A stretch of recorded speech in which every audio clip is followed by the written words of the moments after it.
Rubén, y tenemos ya en línea con nosotros a la doctora Erika Pérez. Ah, buenísimo. Erika Pérez, la doctora Erika Pérez. Resulta que la doctora Erika Pérez es de Tlatelolco Lab y realizaron un estudio acerca de el comportamiento del proceso electoral y concretamente el día 6 de junio. Ella está en la UNAM y la invité para que el día de hoy, para cambiamos radicalmente de tema, Erika nos pueda platicar un poquito de los resultados de este estudio. Doctora Erika, me da muchísimo gusto saludarte. Muy buenas tardes. Hola Rubén, Pastor, muchas gracias por el espacio. Buenas tardes. Oye, pero no la veo, pastor, nomás escucho su voz, lo que luego nos ha venido ocurriendo. ¿Tienes apagada tu cámara, Erika? No, la tengo prendida. Ah, chihuahuas. ¿Le volvemos a marcar, pastor, o qué hacemos? Bueno, venos platicando lo que pastor me dice, a ver qué podemos hacer, ¿no? Erika, para que la gente te vea, eres una chica joven, has estudiado mucho el tema. ¿Qué resultados arroja el estudio que realizaron con respecto a las elecciones el pasado 6 de junio? Erika Pérez.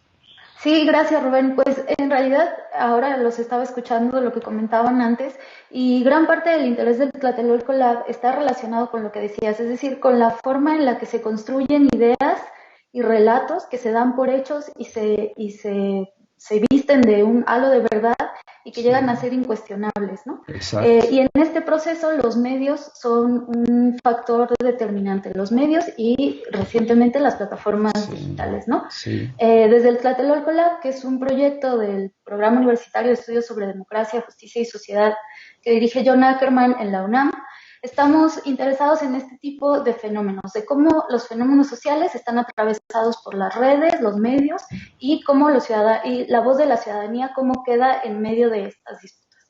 Entonces, esta vez nos acercamos a estudiar qué pasó el 6 de junio, identificamos cómo en este momento, que era un proceso electoral, no solamente era una disputa por los votos, sino también por las narrativas y los intereses, es decir, por estas estrategias que se utilizaron para construir un relato en torno a lo que pasó. Y en ese sentido, identificamos que si bien los resultados de las elecciones son muy claros, hubo, no sé, Morena obtuvo 11 de las 15 candidaturas en juego, hubo mayoría en los congresos locales, además hubo una participación ciudadana súper importante y que se incrementó con respecto a elecciones intermedias anteriores. El relato que en los medios se construyó fue muy curioso, porque por un lado hubo un relato que al día siguiente, en sus primeras portadas, planteó la idea de que Morena había perdido, de que había sido un fracaso total de Morena. De 18 periódicos que analizamos, de 18 primeras portadas, 12 de ellos pusieron así tal cual. Se logró frenar a Morena, Morena perdió. También, por ejemplo, de 43 columnas de opinión que analizamos, 21 replicó este mismo relato, ¿no? Y también lo mismo sucede en radio y televisión, ¿no? Analizamos algunos de los principales espacios de radio y televisión y lo que vimos es este relato diciendo que por fin el presidente no iba a poder cambiar ahora la Constitución, no iba a poder acabar con el INE. Es decir, se construyó toda esta idea, a pesar de que los resultados estaban ahí muy claros, en los medios se fue construyendo este relato. Ahora, por parte de las plataformas digitales, que sabemos que no son neutrales y que si bien todos podemos abrir nuestra cuenta de Twitter y decir lo que queramos, también hay mecanismos de manipulación, mecanismos financiados para Uf, propiciar algunas tendencias, para que unas voces se escuchen más que otras. Y ahí lo que identificamos fue dos grandes relatos, ¿no?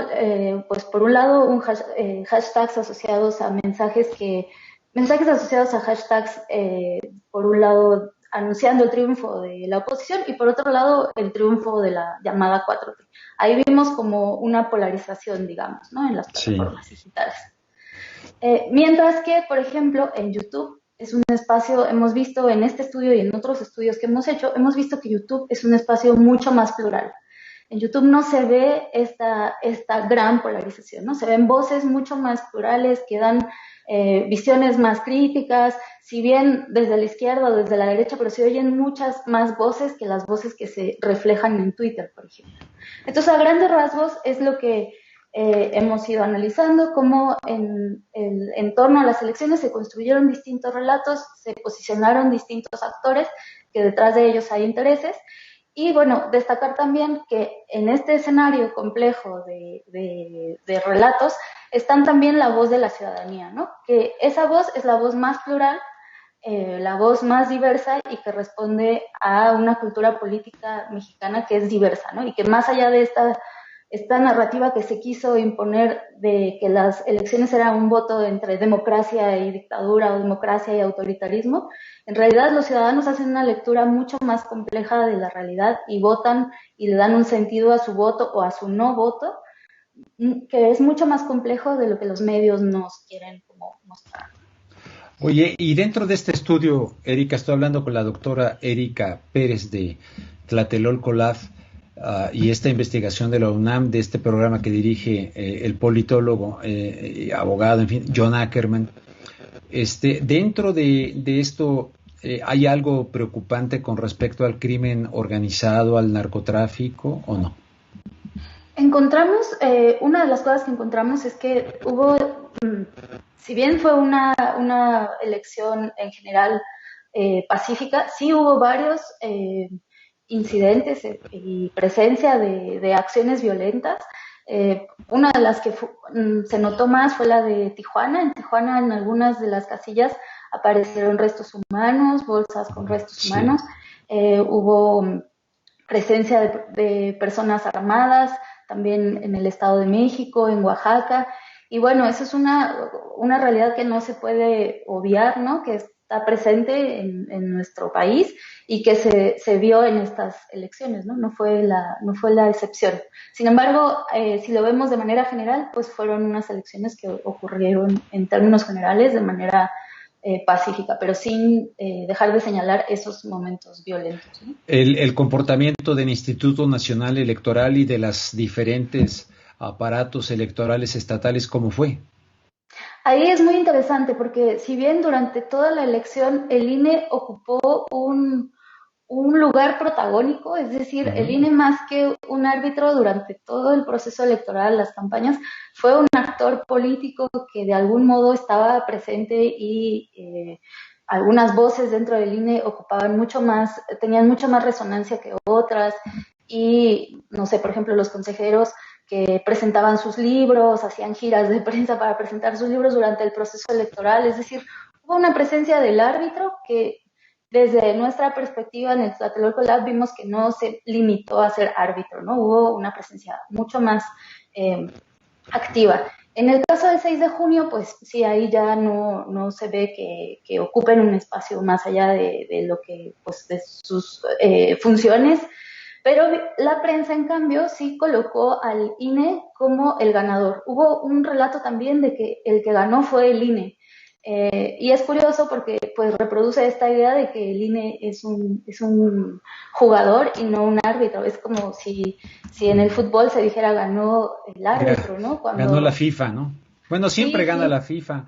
Aunque gane el Real Madrid o gane el Barcelona, la FIFA siempre gana. Sí, sí. Oye, Erika, y respecto al tema de poderes fácticos como Claudio X González, el financiamiento desde el exterior, todo esto porque pues un proceso electoral, todas estas cosas de que la OEA, ridículas, ¿no? De ir con el señor Luis Almagro, que me parece deleznable, francamente, pero en fin, en ese ámbito, ¿cómo fue? ¿También les incluyó información?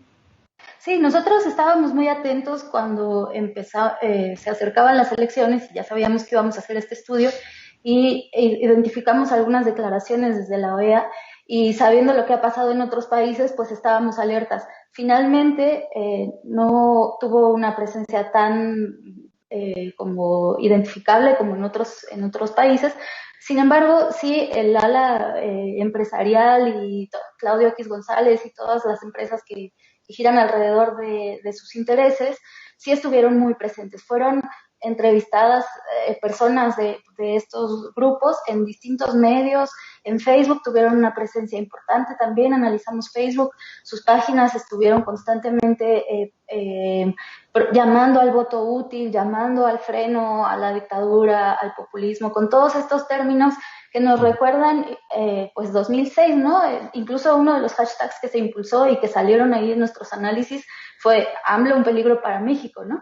Entonces, todos estos hashtags y este relato asociado a este tipo de personajes sí salió también en el estudio. Y bueno, también quería señalar, bueno, no dejar pasar que hubo también una parte de los actores dentro del relato pro 4T, que denominamos, que fue crítico. Es decir, no solamente hubo estos dos grandes relatos de Morena ganó, Morena perdió, sino que dentro de eso, del mismo relato afín a Morena, hubo varios personajes que se manifestaron llamando a una autocrítica, diciendo, por ejemplo, Citlali Hernández reconociendo cuáles fueron los errores del partido. Es decir, no había en estos actores no había esta lectura blanco y negro como suele pasar, ¿no? Sino una mirada un poco más crítica. Dentro del grupo opositor también hubo muy pocos, pero por ejemplo Gustavo Madero, él fue de los pocos que en una entrevista con Julio Hernández reconoció que también había... conmigo también aquí y en un artículo, bueno, no aquí sino en La Octava lo entrevisté también, sí. Pero primero lo entrevistó Julio Hernández ciertamente y se confiesa prácticamente ahí, no él sino al partido, sí, correcto, tienes razón. Claro, entonces lo que vemos es eso, lo que intentamos hacer con el estudio es desentrañar, o sea, ir más allá de esta idea que se nos ha repetido de que estamos en un México polarizado. Lo que vemos es que hay intereses por plantear las cosas en esos términos polarizados, pero que si vemos con un poco más de profundidad, hay muchos matices y sobre todo en la voz de la ciudadanía es donde se encuentra la diversidad. Vimos también, por ejemplo, en este caso, quienes sí participaron de lo que se llegó a llamar como la fiesta democrática, personas que subieron fotos de su pulgar con la tinta, fotos de las boletas marcadas por sus partidos, pero también vimos gente que subió fotos de su voto anulado, de sus votos donde en las boletas escribían los nombres de personas desaparecidas, los nombres de mujeres víctimas de feminicidios, como una manera de protesta también. Fue un momento en el que la ciudadanía se expresó de otros modos. Y también vimos expresiones en otros contextos, sobre todo contextos indígenas, en donde optaron por una vía no electoral, donde su democracia pasa por formas de autogobierno, por formas de organización comunitaria. Usos y costumbres. Exacto. Y lo que vemos es que la democracia tiene múltiples formas de expresión que no se agotan en ir a votar, ¿no? Y que México es un país diverso y su cultura política también es diversa y eso se muestra en estos momentos, ¿no? Bien, te hago una última pregunta, para nadie es un secreto, pues la simpatía y las preferencias políticas de John Ackerman, incluso hasta hace poco estando su esposa Irma Heréndira Sandoval en el gabinete de López Obrador. Entonces me lo van a preguntar y de hecho te lo pregunto, ¿está garantizada la neutralidad, la investigación científico-social de este estudio? O sea, John Ackerman ahí dijo, trabajen de manera absolutamente objetiva lo más posible. Sí, desde luego. Nosotros somos un equipo multidisciplinario, somos un equipo muy amplio. Yo aquí estoy en representación de Tlatelolco Lab, pero detrás de mí hay físicos, ingenieros, yo soy antropóloga, hay sociólogos, psicóloga, gente experta en análisis del discurso, en análisis de medios. Somos un equipo multidisciplinario, pues con posgrados, formados, ¿no? Académicamente. Y siempre ha sido, pues, por parte de John Ackerman, pero también de Adrián, que es el coordinador académico, y en general el PUEX es una institución académica y lo que queremos, o sea, siempre ha sido esa la idea, ¿no? Desentrañar qué es lo que estamos viviendo, porque hace falta una mirada que analice lo que sucede en las redes, lo que sucede en los medios, y no solo que lo analice, porque no nos queremos quedar solamente en el espacio académico. Es decir, estos estudios los podríamos estar haciendo y presentarlos en un seminario en la UNAM, pero lo que queremos es sacarlo a la ciudadanía, sacarlo en espacios públicos, que la gente se acerque, que pues la UNAM es una institución pública y lo que hacemos es para la gente, ¿no? Y desde luego estamos abiertos. nosotros mostramos el estudio, mostramos cuál fue nuestra metodología, cuáles fueron nuestros resultados, pero estamos abiertos al diálogo, a la crítica, ¿no? A la réplica. Eso sería genial, ¿no? Que pudiéramos establecer un diálogo con la ciudadanía. Estupendo. Oye, qué lástima que no te pudimos ver, pero también me gustaría invitarte a la octava en vivo en mi programa En Contexto, y lo haré pronto, ¿no? Te busco, pero por lo pronto, Sí, claro. claro. Lástima que no te podemos ver, pero ahí está el mensaje y te agradezco muchísimo, muy, muy brillante, muy elocuente tu narración de lo que ocurrió y para adelante, ¿no? Porque pues nuestro país necesita algo que acabas de decir que me parece fundamental.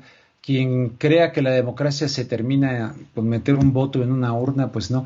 Yo la verdad me sentí muy con toda esta violencia, con los candidatos de repente, con sus pleitos, donde no había propuestas, me sentí medio desanimado. Dije, híjole, parece esto una cosa regresiva, ¿no? Yo viví mucho tiempo fuera de México, aunque vine a cubrir siempre las elecciones de México, y a veces encontraba candidatos más vitales, más... Y aquí pues todo ya muy entreverado con el tema del narco, acusaciones, pleitos, chismes, candidatos impresentables de todos los partidos políticos, pero en fin, yo te agradezco muchísimo, Erika. ¿Quieres agregar algo? Sí, invitar a la gente a que se acerque al estudio. Está en la página www.puedgs, esto es puedjs.unam.mx, y ahí está el banner, o si googlean también Tlatelolco Lab, también salimos ahí. Entonces, para que se acerquen, está este estudio y muchos otros que hemos hecho. Bueno, y muchísimas gracias por tu espacio. Gracias sí, claro, a ti, con gusto. y te contacto pronto para que charlemos de este tema también en la octava, aunque el tema tal vez vaya a ser el tiempo vaya a ser un poquito más reducido. Gracias, Erika Pérez. Gracias a ti, Rubén, y a Pastor. Saludos. Gracias. Claro que sí.